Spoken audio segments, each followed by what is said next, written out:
서울의 한 지하철역 근처에 있는 대형 오피스텔 신축 공사장에서 불이 났습니다. 철거 현장에서 용접 작업 중에 발생한 것으로 추정됩니다. 사업 시행자와 근로자들의 안전의식 부재로 용접 화재 사고가 매년 1000여 건씩 발생하고 있습니다. 조선, 화학, 자동차, 항공, 건설 산업에 이르기까지 산업 현장 전반에서 활용되는 용접, 용단 작업. 그러나 작업 중 발생하는 화재로 막대한 인적, 물적 피해를 야기하기도 합니다. 위험에도 불구하고 좀처럼 줄어들지 않는 용접, 용단 작업 화재 사고. 그 원인과 예방 대책을 살펴보겠습니다.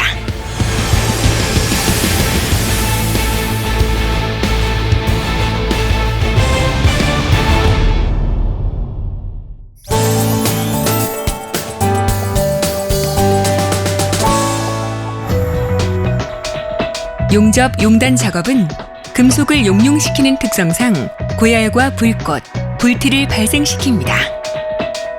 용접이나 용단 작업을 할 때 발생하는 대부분의 화재는 바로 이 불꽃이나 불티가 비산하여 작업장의 가연성 물질에 옮겨 붙으면서 일어나게 되죠. 특히 수천 개가 발생하여 흩어지는 불티는 그 무엇보다 강력한 발화원입니다.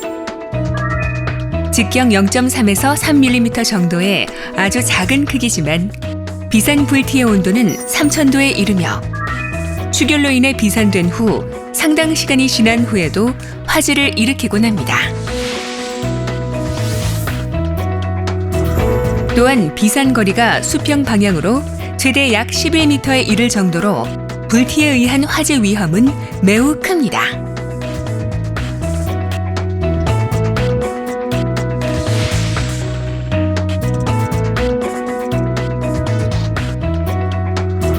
그러면 화재 위험이 있는 가연성 물질은 어떤 것들이 있을까요?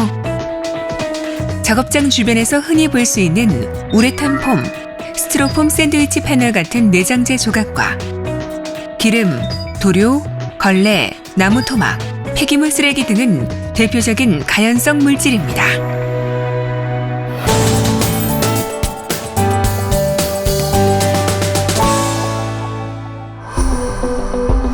만약 가연성 물질에 불티가 들어가면 어떻게 되는지 실험을 통해 확인해 보겠습니다. 스티로폼 샌드위치 패널 위에서 진행 중인 용단 작업. 수많은 불티 중 일부가 내장재에 떨어집니다.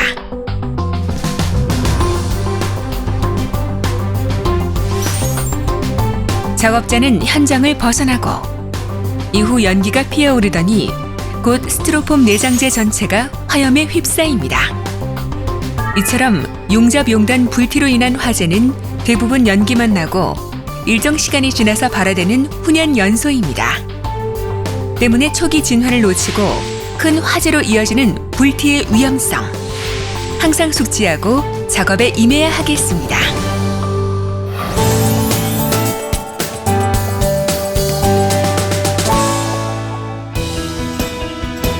안전수칙만 준수해도 사고를 충분히 막을 수 있는데요. 예방을 위한 안전수칙, 어떤 것들이 있을까요? 우선 화기작업 허가서가 요구하는 안전조치를 해야 합니다. 용접 용단 작업은 가연성 물질이 없는 화재 안전지역에서 실시해야 합니다. 작업자는 안전모, 앞치마, 내열성 장갑, 용접 보안면 등의 보호구를 착용해야 합니다. 용접 불티 비산 방지 덮개, 불꽃 바지, 용접 방화포 등으로 화재 예방 조치를 확실히 해야 하며 불티 비산 구역 내에 가연성 물질 등이 없도록 청소와 정리 정돈을 철저히 해야 합니다. 그리고 화재 발생 시를 대비하여 작업장에는 소화 설비를 구비해야 하는데요. 소화기는 보기 쉽고 사용하기 편리한 곳에 설치해야 합니다. 통행에 지장을 주지 않는 곳에 습기나 직사광선을 피하여 설치해야 하며 바닥으로부터 1.5m 높이 이하의 곳에 비치해야 합니다. 무엇보다도 용접 용단 작업 시 화재를 예방하기 위해서는 철저한 감독과 교육의 중요성도 간과해선 안 되겠죠? 운전부사 책임자의 승인 후에 작업을 하되 작업자에 대한 안전교육과 소방시설 활용 교육도 사전에 실시합니다. 작업 현장에는 안전한 환경에서 안전하게 작업하도록 화재 감시인을 배치해야 합니다. 아주 작은 불티 하나가 화재로 이어져 소중한 생명을 잃을 수 있는 용접, 용단 작업. 인명과 재산 피해를 막기 위해서는 안전수칙을 지켜야 한다는 점 명심해야겠습니다. 안전은 실천입니다.